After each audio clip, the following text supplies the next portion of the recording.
देखिए आदर्श जी, सवाल पूछना तो डेमोक्रेसी में हर किसी का हक है, पूछ सकते हैं आप सवाल। और सरकार कुछ भी करे उस पर कोई सवाल ना उठाए, ऐसी तो व्यवस्था हमारे देश में नहीं है। सेना पे ऑपरेशन सिंदूर पे किसी ने कोई सवाल नहीं उठाया, उसके बारे में सवाल उठाने की कोई वजह भी नहीं थी।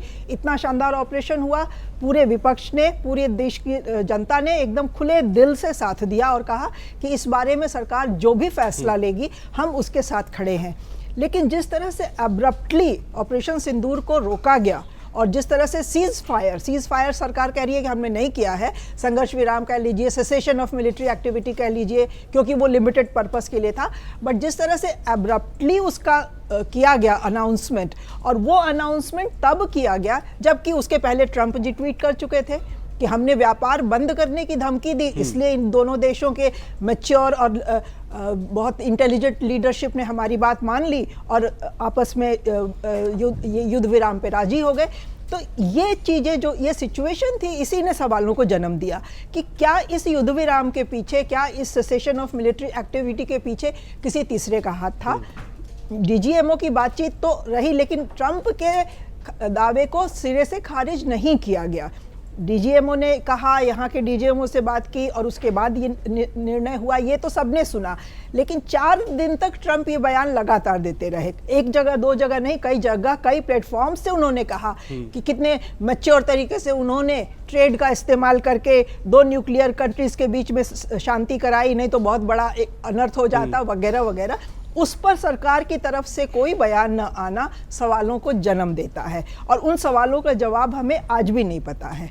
हमें आज भी नहीं मालूम है कि ये जो किया गया सीज फायर, वो क्यों किया गया, किन शर्तों पे किया गया। भाई, जब सीज फायर होता है तो कुछ तो आपस में बातचीत समझौता होता है।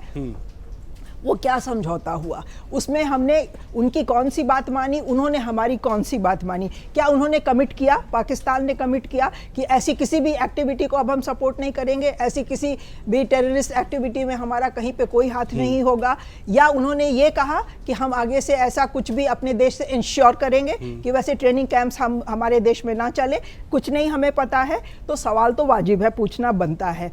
दूसरा, जो एस जयशंकर जी का बयान आया, वो भी सवालों को जन्म देता है। उस बीच में उन्होंने किसी इंटरव्यू में कहा कि चूंकि एक 91 में अकॉर्ड हुआ है इंडिया पाकिस्तान के बीच में, तो इस तरह की जानकारी उन्होंने साझा की पाकिस्तान के साथ बिफोर द ऑपरेशन।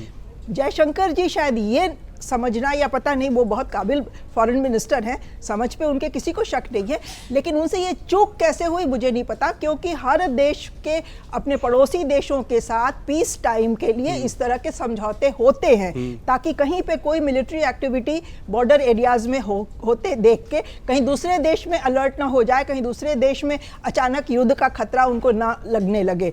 इसलिए इस तरह के होते हैं कि हमारी कोई एक्टिविटी होगी, मिलिट्री एक्सरसाइज होगी, तो हम दूसरे देश को खबर करेंगे उसकी, ताकि कोई युद्ध जैसी सिचुएशन, उसकी टेंशन ना हो। तो पीस टाइम में, और जब इस तरह का मिलिट्री एक्टिविटी जो रिटेलिएटरी है, उस टाइम के प्रोटोकॉल्स अलग होते हैं। उस प्रोटोकॉल के तहत बाद में जयशंकर जी की तरफ से इसमें कोई बयान नहीं आया है, लेकिन निशिकांत दुबे, वो कौन होते हैं विदेश मंत्रालय की तरफ से बोलने वाले, उन्होंने क्यों बीच में कूद के इस बयान को दे दिया और इस आग में घी डालने का काम कर दिया।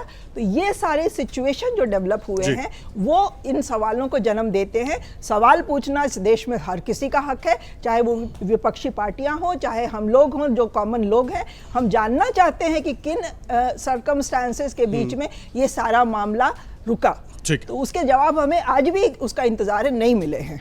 अगर आप ये वीडियो YouTube पर देख रहे हैं तो हमारे चैनल को सब्सक्राइब कर बेल आइकन दबाएं, और Facebook पर देख रहे हैं तो हमारे पेज को लाइक करें।